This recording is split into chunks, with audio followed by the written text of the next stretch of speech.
जय हिंद साथियों इस वक्त काउंट म्यूचुअल फंड काफ़ी ज़्यादा चर्चा में है और चर्चा का कारण ये है कि सेबी का आरोप है कि काउंट म्यूचुअल फंड ने फ्रंट रनिंग के जरिए से 20,000 करोड़ रुपया कमाया है। हालांकि ये अभी पूरी तरीके से पुष्टि नहीं हुई है, सेबी का जांच अभी लगातार चल रही है। लेकिन यहाँ पे सवाल ये है कि यदि सच में काउंट म्यूचुअल फंड गिल्टी पाया जाता है, दोषी पाया जाता है, तो उस सिचुएशन में निवेशक का पैसा का क्या हाल होगा? क्या सहारा जैसा हाल होगा या फिर पैसा मिलेगा? क्या काउंट म्यूचुअल फंड सच में बंद हो जाएगी? ये जो भी डाउट है काउंट म्यूचुअल फंड से रिलेटेड, हर एक डाउट को क्लियर करने वाले हैं। दोस्तों, काउंट म्यूचुअल फंड की यदि मैं बात करूं तो लास्ट 4 साल में अपने निवेशक को अच्छा रिटर्न दिया है, जिसके कारण अच्छा खासा निवेशक का पैसा काउंट म्यूचुअल फंड में लगा हुआ है। तो अब हम लोग यहाँ पे समझते हैं कि फ्रंट रनिंग क्या है, फ्रंट रनिंग कैसे काम करती है, फ्रंट रनिंग के जरिए से पैसा कमाया गया कैसे इलीगल होता है, फ्रंट रनिंग से निवेशक को क्या नुकसान है, पूरी डिटेल में बात करते हैं। उससे पहले ये समझना पड़ेगा कि म्यूचुअल फंड को मैनेज कौन करता है, क्योंकि म्यूचुअल फंड ग्रुप होता है स्टॉक का। एक म्यूचुअल फंड के अंदर बहुत ज़्यादा स्टॉक होते हैं जिसमें पैसा लगा होता है। अब कौन सा स्टॉक अच्छा परफॉर्मेंस करेगा, कौन सा स्टॉक बेकार परफॉर्मेंस कर रहा है, कौन सा स्टॉक को होल्ड करना है, कौन सा स्टॉक को सेल करना है, ये लगातार नज़र रखती है एसेट मैनेजर और फंड मैनेजर।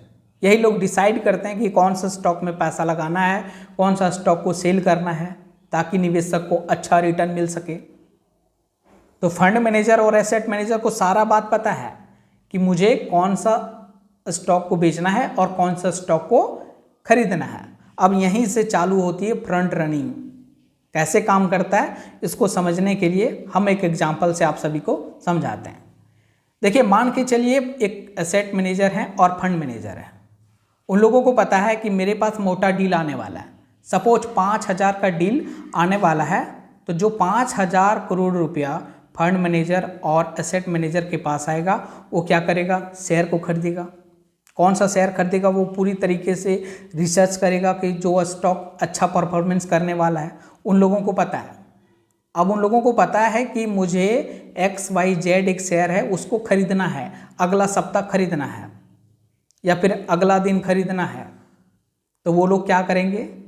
अपने रिश्तेदार को या फिर अपना ही पैसा किसी अदर व्यक्ति को दे देंगे और उनके डीमेट अकाउंट से वो लोग उस शेयर को पहले खरीदा लेंगे।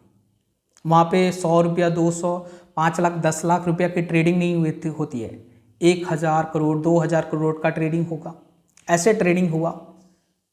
अब जिस स्टॉक में इकट्ठा ज़्यादा पैसा लगता है, सपोज XYZ एक स्टॉक है जिसमें उसके रिश्तेदार ने 1,000 करोड़ रुपया का वो शेयर खरीद लेता है। उस शेयर का प्राइस है 100 रुपया। तो जैसे इकट्ठा 1,000 करोड़ रुपया उसमें जाएगा, तो उस शेयर में मूवमेंट आएगा। 100 रुपया वाला शेयर 105 रुपया हो जाएगा, तो 5 रुपया का तुरंत उसको फायदा हो गया। अब यहाँ पे निवेशक को क्या नुकसान है, ये देख लीजिए। अब क्या होगा? फंड मैनेजर आपका है जिसके पास 5,000 करोड़ रुपया जो निवेशक का पैसा है, वो उस शेयर में जब इन्वेस्टमेंट करेगा तो वो शेयर पहले कितना में मिलता? 100 रुपया में। यदि फ्रंट रनिंग का केस यहाँ पे नहीं आता तो 100 रुपया मिलता, लेकिन यहाँ पे फ्रंट रनिंग का केस आया तो 105 रुपया में मिल रहा है। तो निवेशक का ये नुकसान है।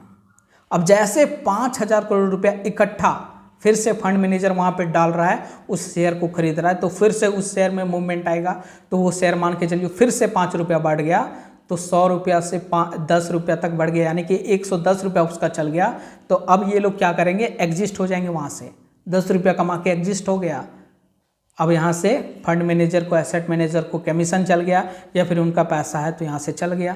तो इस तरीके से फ्रंट रनिंग का काम चलता है, क्योंकि वो फंड मैनेजर, एसेट मैनेजर अपना डीमेट अकाउंट से खरीद नहीं सकते।